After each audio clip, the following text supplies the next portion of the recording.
We'll start with Lake Topmeyer and then David Ubben. Yeah, Henry, Coach Pruitt was telling us that you guys did go ahead and do the Vol walk before the game, sort of kind of on short notice there. What was that like going through that? And was there any fans out there for that? What was the environment like for it? There was some fans out there. It was pretty early in the morning, but it's a tradition, and Coach Pruitt didn't want to break that. And we all appreciated it.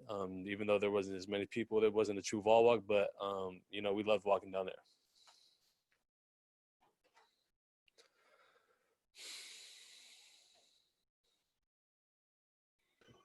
David?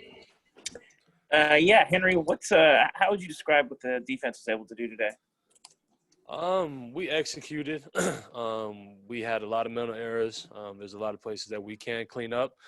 But I feel like we came out, we were strong physical. They didn't out-physical us. We did a good job of being the physical team out there. But we just got to clean up the details, knowing what we're supposed to do on certain plays, on certain downs, and expecting what the other team's going to do. Okay, we'll go to David Pascal, Patrick Brown, then Jimmy Hines. Henry, can you just talk about the job y'all did on Roundtree, or how you thought you did? I know he had a couple of 100-yard games against Tennessee his first 2 years, but these last 2 years he hasn't. How do y'all think y'all did against Roundtree? Man, first off, I want to just tell you that Roundtree's a phenomenal back.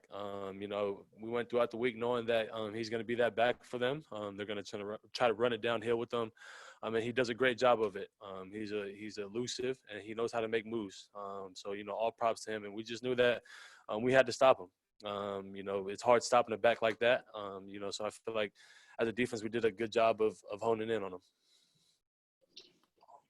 Henry, you guys played today behind you in the secondary without Schamberger, without Bryce. How do you think that group did, and what was the communication like out there on the field with those guys? Yeah, we picked up where we left off. We just got to do a better job of communicating. The communication key is big for our defense. So, we just got to be able to talk more, and pick up where we left off. So as long as we do that, we'll be good. Henry, when you see the offense going for fourth down on the first series on your own 34 and convert that and then convert other fourth downs along the way, does that not only juice up the team but the defense as well? Oh, yeah, that gives us confidence. Seeing our offense go out there and dominate, we're a family. So if they do something bad, we got their back. We do something bad, they got our back. And they do something good, we're always there to support them. They're always there to support us. So it's definitely confidence boosters still. So when we go on the field, we can just do exactly what they're doing. Okay, we'll go to Trey Wallace and Matthew Ray and then Joe Rexrod. Henry, what did you see out of the secondary today in your eyes? I know Bryce Thompson was not out there, only on third downs, a little dinged up, but what did you think of that group and y'all's communication today at home compared to being on the road? Yeah, being at home, it's a lot louder on defense than it is than it is when we're away. When we're away, it's not as loud. So we just got to do a better job of communicating. We had a lot of mental errors today, a lot of places that we can't clean up. So I can't really speak on that right now. I got to go back and watch the film. Henry, can you talk about what you've seen from the defensive line today? You used a lot of different rotations. And also, can you speak a little bit about what you saw from your counterparts in Jeremy Banks and Quavaris Crouch as they've continued to develop in this early season? Yeah, I feel like our defensive line did a great job of getting in and out of personnel, mixing it up, trying to confuse the offense, and keeping guys in there that are fresh. I feel like our defensive line is growing. We're progressing as one. So as long as they keep doing that, we're going to have a strong up front. And your second question, talking about Jeremy Banks and Q, we're all growing as one. Our whole entire linebacker crew, we're growing. And we're learning our flaws. We're learning from week in and week out. As long as we do that, we'll be good players. Those two are doing a tremendous job of coming in, getting extra work, doing everything they can to be the best player that they can. Henry, from a linebacker's perspective, seeing these guys in practice, seeing them from the sideline, how good and how physical is this Tennessee offensive line? We have the best offensive line in the country. Our Tennessee offensive line does a great job. We go against them every single day. They do a phenomenal job of getting pushed in front of the line. working up to the second level. And, you see how you guys seen it today.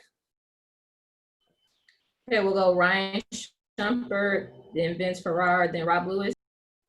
Hey, Henry, you outgained Missouri 167-13 in the first quarter. Just talk about building a lead and how big was that for y'all's momentum going forward?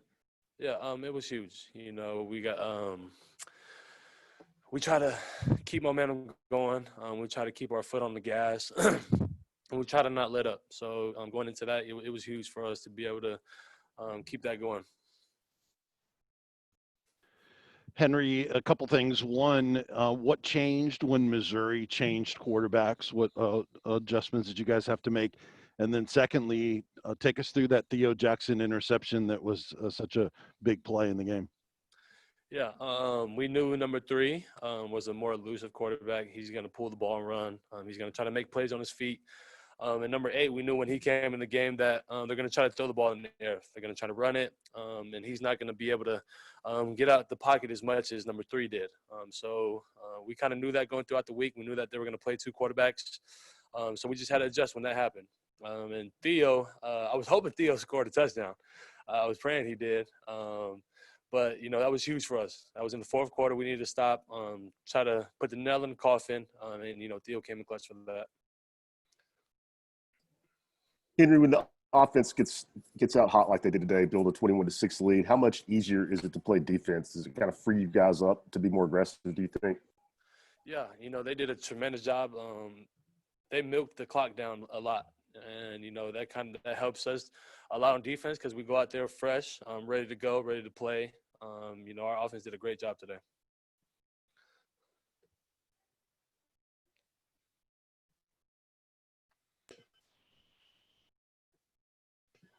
Sorry, last 2 will be Nick Hill and Max Baker.